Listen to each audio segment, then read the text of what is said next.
여러분 안녕하십니까? 세상과 교회의 다양한 이슈를 다루는 시간 레디언 진행을 맡은 이용렬입니다. 인사드리겠습니다. 긴 연휴가 끝나고 나니까 어느새 가을입니다. 오늘은요 기독교 시선으로 문화를 해석해보는 문화 인사이트가 준비되어 있고요. 이 가을에 크리스천들의 영성을 살찌울 수 있는 좋은 책들을 소개해드리도록 하겠습니다. 또 명절 이후 부부싸움들 안 하셨습니까? 네, 부부간의 문제는 서로 소통이 안 되거나 대화가 안 되면서부터 생기지 않겠습니까? 그래서 오늘 온전한 인터뷰에서는요, 행복한 부부 생활을 위해서는 어떻게 대화하는 것이 좋은지 전문가들을 초대해서 한번 알아보도록 하겠습니다. 먼저 한 주간의 교육의 뉴스를 정리해 드리도록 하겠습니다. 오늘의 뉴스 이슈는 기독교 연합신문 정하라 기자가 전해 주시겠습니다. 네, 어서 오세요. 안녕하세요. 네, 안녕하세요. 기독교 연합신문 정하라 기자입니다. 네, 오늘 레디온의 첫 출연이죠. 네, 첫 출연이라 긴장이 많이 되는데요. 네네. 교계의 좋은 뉴스를 많은 시청자들에게 전하고 싶은 마음입니다. 네, 말만 긴장이지 전혀 긴장을 안 하고 있네요. 네. 자, 오늘 전해주실 첫 번째 소식 어떤 소식입니까? 네, 민족의 대명절 추석 연휴가 지나갔는데요. 네. 떨어져 있는 가족들과 오랜만에 만나 시간을 보내고 즐거웠던 만남을 가지셨을 겁니다. 네네. 특히 이번 추석은 대체휴일과 개천절까지 더해져 평년보다 더 길었던 연휴였는데요. 네.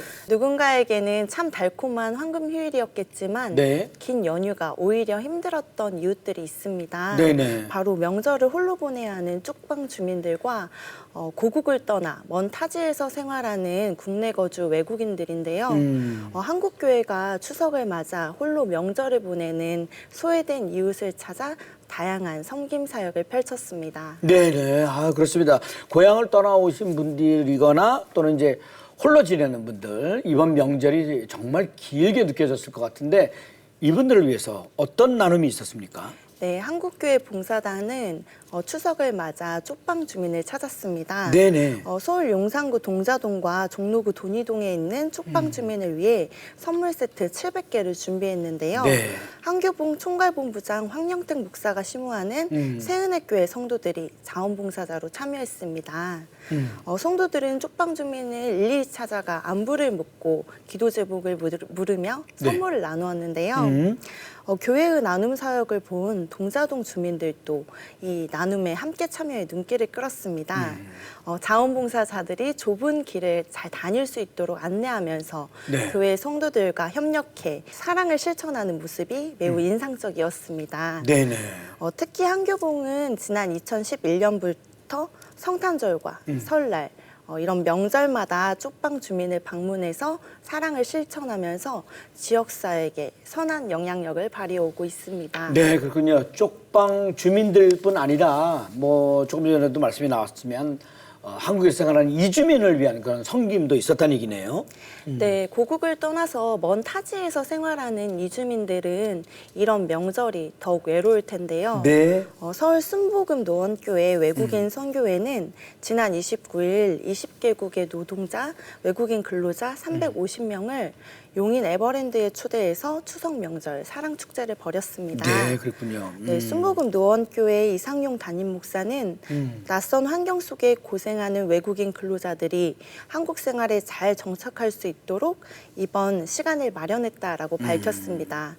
네, 덕분에 외국인 근로자들은 한국에서 행복한 추억을 쌓으며 즐거운 명절 분위기를 만끽할 수 있었습니다. 네, 아주 흐뭇한 소식이네요. 한국교회의 이런 섬김으로 이번 추석이 조금이나마 따뜻한 시간이 되셨을 것 같습니다. 명절뿐 아니라 소외된 이웃에 대한 관심은 언제나 계속돼야 되지 않겠습니까? 네, 다음 소식은요. 네, 목회데이터 연구소가 최근 한국교회 트렌드 2024 책을 발간했는데요. 네. 신학자와 언론인, 목회자와 사회학자 등 교회 전문가 10명이 도출한 한국교회 트렌드 10가지 키워드가 담겼습니다. 이 중에서도 코로나 팬데믹 이후 기독교 콘텐츠를 온라인으로 활용하는 성도들이 늘어났다는 점에서 네. OTT 크리스천을 새로운 패러다임으로 주목했습니다. OTT 크리스천이요. 네. 요즘 온라인 동영상 서비스죠, OTT. 네. 이 OTT를 통해서 수많은 문화 콘텐츠들이 이렇게 쏟아지고 있는데 여기에 크리스천을 붙이니까 조금 색다른 느낌이 듭니다. OTT 크리스천. 네. 어떤 뜻인가요? 네, 책에서는 OTT 크리스천을 디지털 기술에 기반해 언제 어디서나 맞춤형 신앙 콘텐츠를 보고 이를 통해 스스로 신앙생활을 하고 영위하는 크리스천이라고 정의했습니다. 네. 현장 예배를 드리는 것과 별개로 OTT를 통해 신앙생활을 하는 크리스천들이 더욱 늘어날 것이라는 전망인데요. 최근 한국인의 미디어 이용 행태 실태 조사에서도 일반 국민 72%가 OTT 플랫폼을 사용한다라고 답했습니다. 이러한 사회적 흐름에 따라서 기독교인들도 신앙 콘텐츠를 온라인을 통해 찾아보고 스스로 성장하는 이들을 OTT 크리스천이라고 칭한 겁니다. 네. 국내 최초의 기독 OTT가 뭔지 혹시 아시는지요? 네. 네네. 바로 CGN에서 하고 있는 퐁당이지 않습니까? 네, 많은 분들이 활용하고 계시는 걸로 알고 있는데 어쨌거나 코로나 이후의 신앙생활에서도 정말 많은 변화가 일어나고 있는 것 같습니다. OTT 크리스천. 네. 그 이외에 다른 주목할 만한 키워드가 어떤 것들이 있을까요?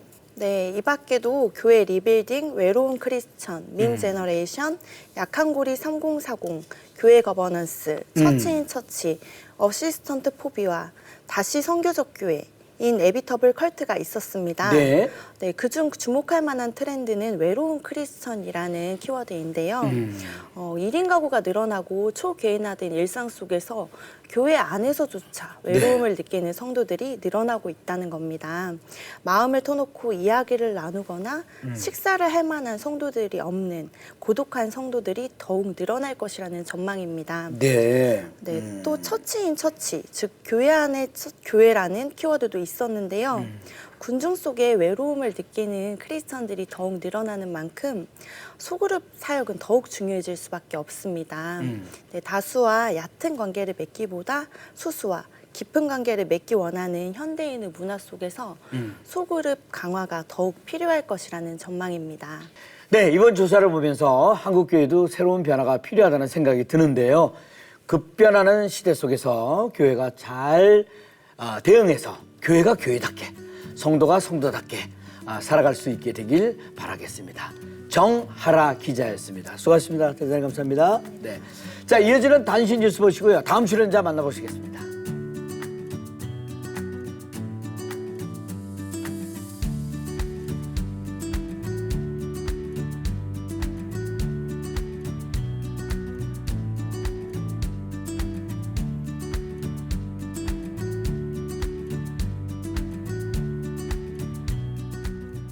자, 이번 시간은 기독교의 시선으로 문화를 재해석해보는 문화 인사이트 시간입니다.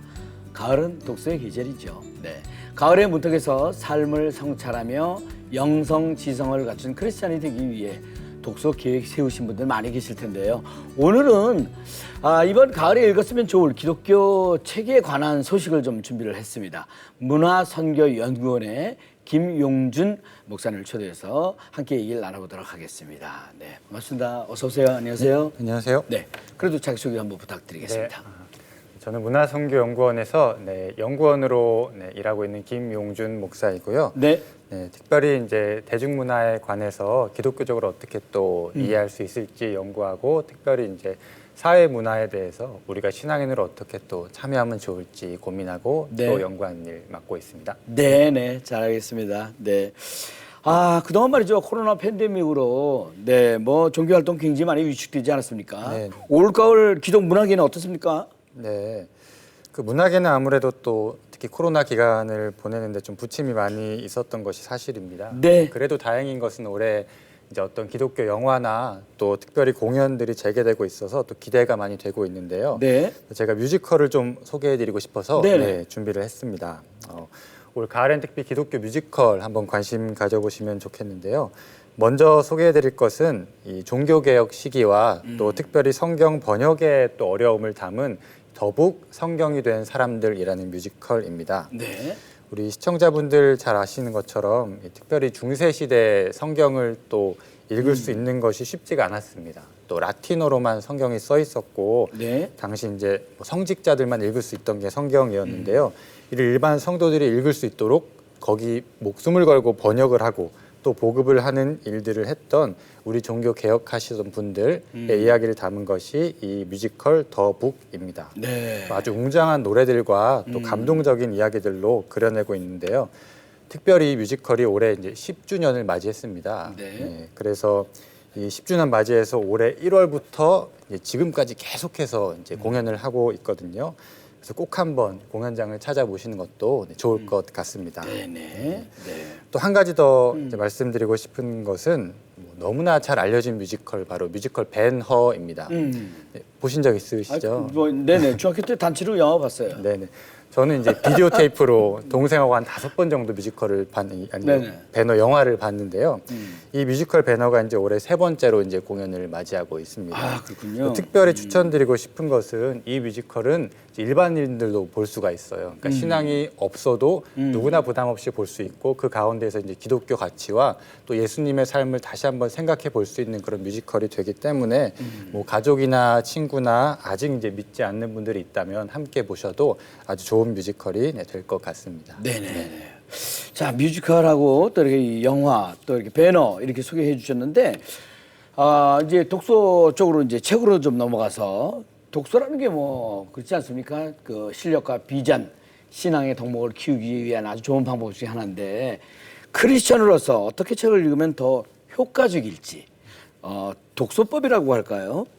그런 것에 대한 조언을 좀 부탁드리겠습니다. 네. 그 독서를 하면서 사실 이제 오래 또 기억에 남길 수 있고 또 네. 마음에 새길 수 있는 그런 실제적인 방법들도 있을 텐데요. 또 한 가지 우리가 크리스천으로서 어떻게 책을 읽어야 할까에 대해서 고민해야 할 지점은 어떤 책들을 골라 읽을 수 있을까의 또 문제인 것 같습니다. 네. 그래서 이런 말이 있죠. 한 손에는 성경을 들고 또 한 손에는 신문을 들어라. 네. 또 이런 이야기가 있는데요.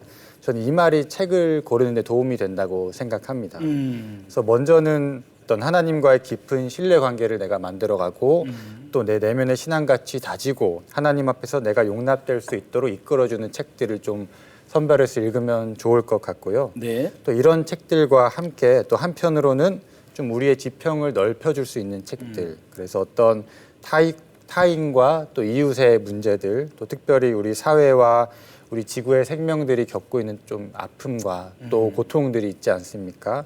이제 그러한 문제들을 내가 또 고민하고 또 신앙인으로서 어떻게 참여할 수 있을지 또 길을 이끌어주는 책들을 내가 찾아서 읽을 수 있다면 네. 또 아주 지평을 넓힐 수 있고 내가 크리스천으로서도 도움을 받을 수 있는 그런 책들이 아닐까 생각합니다. 그래서 요 두 가지.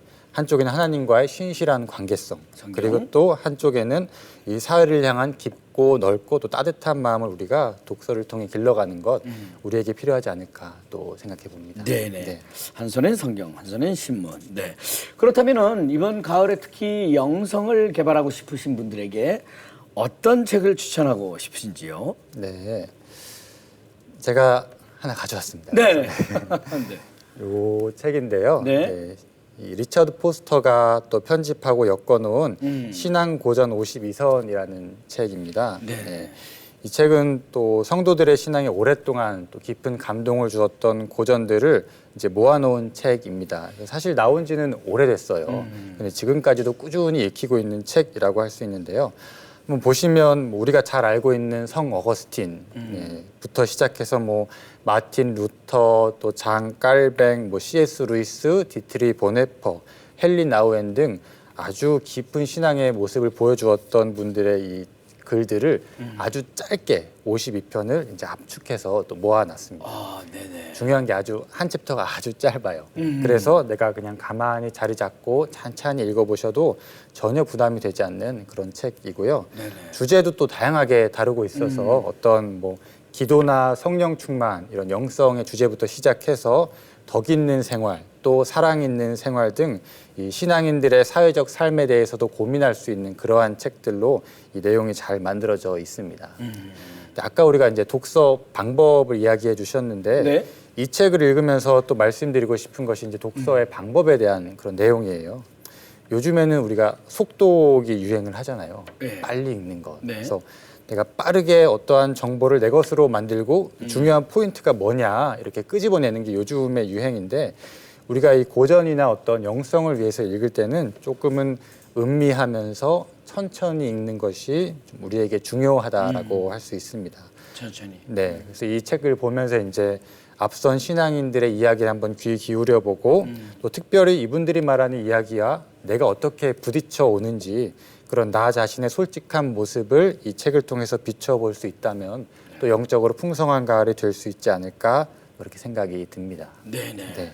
정독을 하라는 말씀이신데, 네, 신앙고전 52선. 네, 챕터가 굉장히 짧다 그랬는데, 그러네요, 진짜. 네. 정말로 이 한 챕터가 10쪽 넘어가는 게 별로 없습니다. 네네. 한 번들. 저도 읽고 싶다는 생각이 물씬 드는데, 두께가 만만치 않네요. 그래서 중요한 것은요. 그래서 이거를 한 번에 다 읽는다 네네. 절대 안 되고요. 내가 어디든 원하는 주제를 하나 잡아서 그냥 한 자리에서 찬찬히 한 7쪽, 8쪽을 읽으면서 곰곰이 생각을 해보면 네. 우리 영성에 아주 도움이 되지 않을까 생각합니다. 화장실에다 놓고 들어갈 때마다 그것도 챕터 하나씩 좋은 읽으면. 방법이. 그러면 이제 좀 기도를 하는 시간 때문에 이제 화장실이 길어질 수 네, 있어요. 나 혼자만의 시간을. 네. 네. 아유, 감사합니다. 저도 오늘 소개해 주신 책들 꼭 한번 읽어보도록 하겠습니다. 네, 여러분들도 책과 함께 풍성한 가을날 보내시기 바라고요. 문화선교연구원의 김용준 목사님과는 여기서 인사 나누도록 하겠습니다. 오늘 대단히 감사합니다. 고맙습니다. 감사합니다. 네, 자, 이어서 온전한 인터뷰로 넘어갑니다. 자, 이번 순서는요, 우리 사회의 다양한 이슈들을 성경적 시각을 통해 바라보는 온전한 인터뷰 시간입니다. 점점 맞벌이 부부가 늘어가고 자녀 양육과 직장일로 정말 바쁜 일상을 이렇게 지내다 보면요, 부부에게 대화할 시간이 점점 줄어들 수밖에 없죠. 그렇게 대화가 단절이 되면서 소통의 부재로 인한 부부간의 오해와 갈등이 생기기 마련인데 나중에 부부싸움으로 막 이렇게 번져지게 되지 않습니까? 그래서 오늘 온전한 인터뷰에서는 행복한 부부 생활을 만들어가는 지혜로운 대화법에 대해서 홈 상담센터의 박은혜 대표님을 초대해서 자세한 이야기 한번 들어보도록 하겠습니다. 네, 안녕하세요. 어서 오세요. 네, 안녕하세요. 반갑습니다. 네, 반갑습니다. 자기소개 좀 부탁드리겠습니다. 네, 안녕하세요. 가정사역자이면서 홈상담센터 대표로 일하고 있고 책 은혜로 사는 부부의 저자 박은혜입니다. 귀한 자리에 초대해 주셔서 감사합니다. 네, 감사합니다. 네. 방금 전에 말씀드렸듯이 맞벌이 부부들이 이제 많이 늘어가고 있지 않습니까? 네. 네. 그러다 보면은 자녀 양육과 또 이제 서로 그 직장 생활로 바쁜 일상을 지내다 보면 대화할 시간이 이제 부족해지기 마련이거든요. 그렇죠. 보통 부부의 하루 평균 그 대화 시간은 얼마나 될까요? 네. 궁금합니다. 네, 현실적으로 부부간의 그 일상 대화는 시간이 절대적으로 부족한 게 맞고요. 네. 작년도 2022년 대한민국 기혼 남녀 1,000명을 대상으로 행한 한 설문조사에 따르면 네. 하루 평균 부부간의 대화 시간이 5분에서 30분이라고 대답하신 분들이 32.7%. 네. 그다음에 30분에서 1시간이라고 대답하신 분들이 28.8% 나왔고요. 네. 그리고 5분도 되지 않는다. 그러니까 거의 대화를 안 한다는 부부도 네. 4.3%가 이렇게 달했습니다. 그것을 통계를 떠나서라도 현실적으로 제가 상담해 보면 부부 대화가 안 되는 부부들이 너무나 많습니다. 시간도 네. 없고요. 네. 소통의 부재는 그 자연스레 부부간의 오해를 만들 수 있잖아요. 네네. 또 이제 갈등도 생기고. 네. 그래가지고 이제 자녀들에게 부정적인 영향을 미칠 수밖에 없고. 네. 이렇게 부부에게 근본적인 대화를 방해하거나 단절까지 생기게 하는 그 원인은 뭘까요? 이제 원인은 사실 다양하게 있을 수 있는데 먼저 우리가 이제 선생님도 결혼하셨지만 네네. 결혼할 때는 좀 행복하고 싶고 우리 부부만큼은 좀 잘 살고 싶을 거라는 기대가 있잖아요. 네. 근데 실제로 이제 결혼이라는 것은 이제 연애할 때랑 너무나 다른 이제 현실적인 이제 많은 일들도 있고 또 이제 그렇죠. 아이가 태어나면 육아도 해야 되고 또 요새 맞벌이가 많기 때문에 그런 이제 시간이 절대적으로 부족한데 요즘에는 대화를 못하는 게 저는 현실적인 문제에서 SNS를 너무 과도하게 한다던가 유튜브를 많이 하면서도 걸림돌이 저는 된다고 봐요. 그렇죠. 이게 이제 네. 혼자 오랫동안 살던 분이 이제 결혼했을 때 자기 오래된 습관이 이제 결혼하고 나서도 이제 배우자한테 영향을 미치는 거죠. 이제 그러다 보니까 서로 대화를 안 하면 이제 말씀하신 대로 오해가 생기고요. 오해가 생기면 이제 갈등이 더 심해지고 이제 소통이 안 되고 단절로 가면 부부가 이제 같이 살 의미를 못 찾는 거예요. 그래도 이제 신혼 때는 사실 노력들을 해요. 신혼 부부들이 상담을 올 때는 이제 와서 우리가 소통이 안 돼요. 이런 이제 호소들을 많이 하는데 이제 소통이 안 돼서 나름대로 노력을 하지만 그 대화법을 좀 잘 모르시는 것 같아요. 왜냐하면 서로를 나누는 대화, 그러니까 이 소통이라는 게 단지 언어가 아니라 서로의 인격을 나누고 많은 경험들이나 특히 이제 부부지간에는 친밀해야 되거든요. 그러니까 친밀감을 나누는 그런 대화를 해야 되는데 못하는 거죠. 네네. 네, 그러면서 더 갈등이 심해져서 이제 신혼기 때 이혼율이 상당히 많고 또 신혼기를 잘 넘겼어도 중년기 때도 여전히 이 중년기 부부들이 우리는 할 말이 없대요. 그래서 이제 안 해요. 그러면서 중년기 이후에 이제 이혼율도 많고. 그래서 제가 볼 때는 너무 서로를 잘 모르면서 자기 것을 주장할 때 소통이 안 되고 단절이 된다고 저는 봅니다. 네. 대표님께서는 그 남편 되시는 분하고 어떻게 대화를 이렇게 풀어나가십니까? 저희 부부가 제가 올해로 결혼 38년이거든요. 네. 그리고 제가 이 상담 공부한 게 이제 30년째예요. 배운 대로 많이 노력을 했던 것 같고요. 네, 이제 예를 들면. 많은 이론들이 있잖아요. 네. 근데 저희 부부는 가장 좋았던 게 일단은 이제 산책을 저녁 때 많이 해요. 산책을. 그게 이제 저희 부부의 그 시간에 서로를 나누는 시간도 되고. 네네. 그 실질적으로 이제 좀 이따가 얘기하려고 하는데 지금 얘기를 하면 이제 아이 컨택을 참 잘하고 서로 웃어주고 이제 아침에 일어나면 그냥 이렇게 저는 이제 같이 웃자. 이제 이제는 너무 자연스럽게 됐고 또 이렇게 허깅도 자주 하고요. 네네. 네. 그게 처음에 어렵지 습관이 되면은 그럼요. 네, 그거 좋은 편하고 습관. 네네. 아무 일도 아닌 것 같라고 생각이 됩니다만. 네네, 맞습니다. 네네. 이 예전에는 네. TV 한 대를 보더라도 온 가족이 다 그 시간 되면 모였거든요. 그렇죠. 네. 그다음에 TV가 2대, 3대 있는 시대로 접어들다가 이제는 핸드폰으로 다 들어와가지고 네, 맞습니다. 언제 어디서나 네. TV의 컨텐츠를 다 볼 수 있으니까 네. 이 대화 단절로 이루어지지 않나. 네네. 아주 중요하게 심각하다고 저는 봅니다. 네네. 네. 그러면 대화가 힘들거나 없어지는 부부들에게 가장 문제되는 표현 전달 방식. 네. 어떻습니까? 부부 대화의 유형을 이렇게 그런 식으로 그렇게 좀 나눌 수 있는지요? 네, 저는 사실은 대화가 되게 인격에 중요하고 되게 완성도를 높여야 된다고 보고 되게 대화 기술의 종류도 많아요. 네. 근데 크게 두 가지를 보면 이제 열매 맺는 대화가 있어요. 내가 원하는 것을 얻고 부부간의 친밀감이 좋고 말을 하면서 좀 더 서로에게 나도 좋고 배우자도 좋고 가족들한테 유익한 대화 그런 열매 맺는 대화가 있는가 하면 말만 하면 싸우고 열매 맺지 못하고 억울하고 화가 나는 그런 대화를 하는 부부들이 있어요. 크게 두 가지를 보면. 네네. 그래서 건강하지 못한 대화법을 이제 학자들이 얘기하는데 가장 고약한 것 중에 하나가 비난형. 이 비난형은 정말 일단 비난을 받으면 우리 선생님도 좀 기분이 안 좋을 거 아니에요. 네. 비난을 받아서 좋을 사람은 아무도 없어요. 네. 근데 사실 비난형이 자기를 주장하려고 표현하는 건 되게 좋은데 이제 상대방의 말을 귀를 안 기르고 자기 말만 하니까 안 좋은 결과가 나오는 경우가 있고요. 또 하나 비난형하고 좀 반대의 유형인 회유형이 있어요. 그 회유형이 기독교인들이 참 많은데 상대방을 다 맞춰주는 대화예요.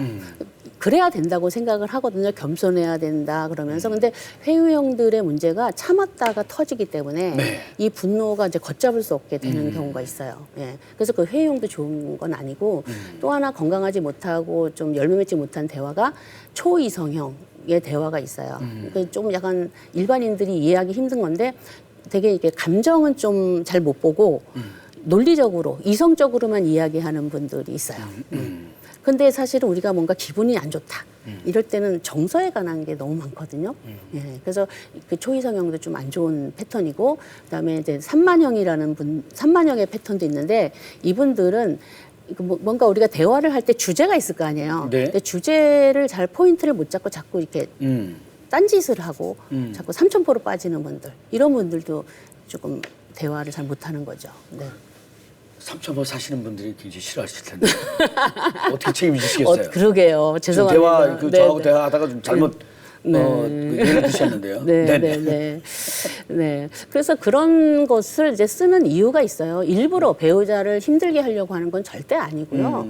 자기가 어려서부터 썼던 대화 패턴이에요. 사실은 우리가 어린 시절에 갖고 있는 여러 가지 연약함, 아픔이 있거든요. 그런데 그 안에서도 각자가 살려고 하는 그런 노력들을 해요.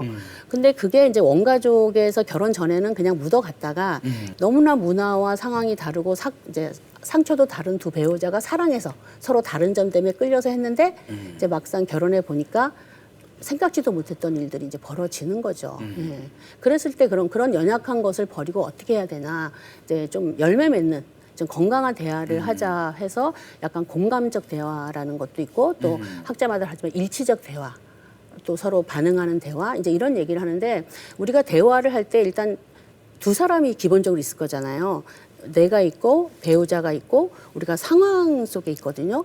그러면 일치적이나 공감적 대화는 일단 말하는 사람도 조금 편해야 되고 듣는 사람도 공감을 할 수 있어야 돼요. 그렇죠. 그다음에 또 네. 상황에 맞아야 돼요.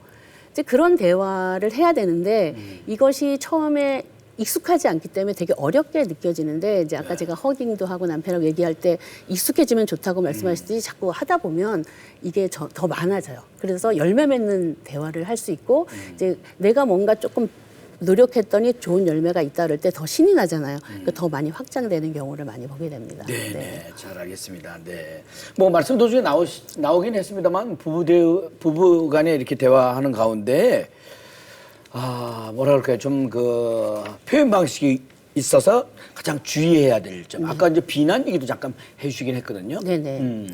일단은 그러면서 나 전달법이라는 기법이 있거든요. 많은 분들이 알고 계실 거예요. 아이메시지 써라. 그거는 사람 안에 불편한 감정도 들 수가 있잖아요. 근데 그 불편한 감정 얘기할 때 상대방한테 비난하지 않으면서도 나를 표현할 수 있는 이런 것들을 좀 해야 되거든요.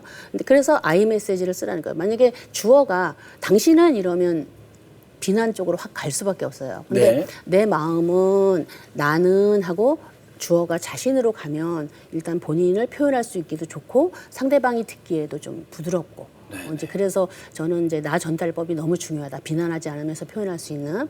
그다음에 저는 또 하나의 아이를 되게 중요하는데 이제 지금처럼 제가 선생님의 눈을 보면서 얘기하는 것처럼 이렇게 아이 컨택을 하는 거예요. 그 눈은 사실은 마음의 창문이거든요. 근데 이 눈을 째려보는 것이 아니라 이렇게 따뜻하게 바라볼 수 있는. 그러니까 마음의 여유를 사실 가져야 되죠. 근데 너무 이제 일상을 막 하다 보면 부부들이 분주해서 서로를 너무 사랑하는 가장 사랑하는 대상인데 서로를 바라보지 못하고 이제 너무 이렇게 외면하게 되고 대화를 안 하다 보면 갈등이 더 심해지고 그러다 보면 이제 이혼까지 가거나 이혼을 안 가더라도 이제 따로 이제 마음 따로 몸 따로 하는 부부들이 많죠. 네. 네, 뭐 지금 표현 방식도 얘기해 주시고 그러셨는데 교회에서 사실 결혼 예비 학교 뭐 이런 것도 있잖아요. 네네. 그 훈련도 받고 여러 가지 훈련을 많이 받는데 네네. 실제로 교회 안 크리스찬 부부여도 대화가 거의 없거나 소통이 안 되는 부부들도 많이 있을 것 같습니다. 많습니다. 네. 어떻습니까? 그런 데서는 어떤 것을 중점적으로 얘기해 주시는지 네. 부부 사이에 지혜롭게 대화 나눌 수 있는 방법, 네네. 뭐 아이 컨택도 얘기하셨고 저는 그 산책이 귀에 이제 쏙 들어와요. 네네. 핸드폰 안 갖고 나가는 거예요, 서로. 남편은 안 가져가고요. 저는 가져가는데 안 봐요. 왜냐하면 운동 이제 몇 번 건나 이것 때문에. 진동이라도 오면 보게 되죠. 아니 안 봐요.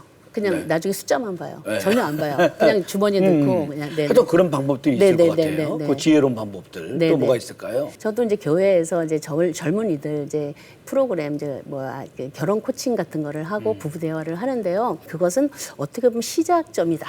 이제 노력을 하는 시작이다. 더 깊은 것을 해야 된다라고 저는 생각을 해서 꾸준하게 대화를 잘하기 위한 자기 이해가 저는 필요하다고 봐요. 그래서 제가 이렇게 제가 은혜로 사는 부부도 제가 박사 논문을 쓴 건데 부부 관계 향상 프로그램이거든요. 처음에는 대화를 하려고 했었어요. 대화를 잘하는. 근데 대화를 잘하려고 보니까 각자의 마음이 건강해야 되는 거예요. 네. 그리고 자기를 알아야 되는 거예요. 그래서 나는 어떤 사람인지 후에 마에 대한 질문을 하고 what I want에 대한 것을 먼저 하셔야 되는. 그럼 저 같은 경우는 되게 제가 외향형이고 좀 약간 적극적이고 약간 정열이 있는 그리고 어떤 포인트에서는 제가 너무 연약한 이제 그런 게 있어서 저를 아니까 남편을 보이게 되더라고요. 알게 되더라고요. 저랑 좀 반대 성향인 남편. 그래서 서로 조율할 수 있는 힘이 생기는 거죠. 네. 근데 자기에 대한 이해가 없고 상대방한테 이제 포커싱을 갖는 분들이 억울함이 너무 많아요. 왜 내가 그 사람한테 맞춰주려고 노력했는데 왜 안 돼? 근데 대화를 안 하면서 하면 그냥 자기 방식대로 가는 경우가 너무 많아요. 그래서 이제 대화를 잘하려면 이제 교회에서 하는 프로그램도 열심히 지속적으로 들으셔야 되고 자기 성찰을 위한 노력 그러면서 이렇게 대화를 해봤더니 열매가 없어. 그럼 바꿔야 돼요. 근데 그냥 고집을 사고 저 사람이 문제야. 저 사람이 내 말귀를 못 알아들어. 이렇게 하면 이제 문제가 더 커지는 거겠죠. 네네. 일단 자기 자신의 변화가 가장 중요하지 않을까 또 그런 생각도 또 해봅니다. 네네. 네. 오늘 말씀을 한마디로 추억해서 네. 이렇게 말씀을 해주신다면 뭐라고 말씀해 주시겠습니까? 일단은 주님 안에서 네. 행복한 삶을 살아야 되고 행복한 삶을 살기 위해서는 결혼을 하잖아요. 네네. 모든 분들이 정말 행복했으면 좋겠고 네. 그것은 상대방이 나를 행복하게 해주는 것이 아니라 네네. 내가 주님 안에서 행복할 수 있는 힘이 갖고 있다. 네. 그거를 부부 대화를 잘 해서 친밀감도 형성하고 좀 더 나은 선택할 수 있음을 키우면 좋겠다. 이런 네. 기대를 한번 가져봅니다. 아유, 마무리 다 깔끔하게 해주셨습니다. 네. 이건 지금 갑자기 드는 질문 하나인데요. 네. 남편이 말이 너무 많을 경우에는 어떻습니까? 선생님 혹시 그렇지 않으세요? 아닌가요?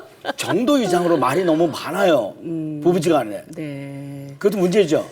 아마도 문제일 겁니다. 그건 나중에 따로 상담을 한번 받도록 할게요. 네. 소통이 잘 되면 고통이 없고 소통이 안 되면 고통이 온다는 말도 있듯이 부부는 같은 방향을 보고 걸어가는 동반자이지만 상대방의 마음을 헤아리고 소통하는 표현에 따라 행복한 부부 생활을 유지할 수 있음을 다시금 배우게 되는 그런 시간이 아니었나 싶습니다. 하루에도 잠시라도 내 아내와 남편에게 짬을 내서 사소한 일에 고마움을 표현하는 한마디씩 어떨까 싶습니다. 부부의 지혜로운 대화법에 대해서 홈 상담센터의 박은혜 대표님 오늘 귀한 시간 대단히 감사합니다. 고맙습니다. 감사합니다. 자, 레디언 오늘 준비한 소식은 여기까지고요. 저는 다음 시간에 다시 인사드리겠습니다. 대단히 감사합니다. 고맙습니다. 감사합니다. 아이고.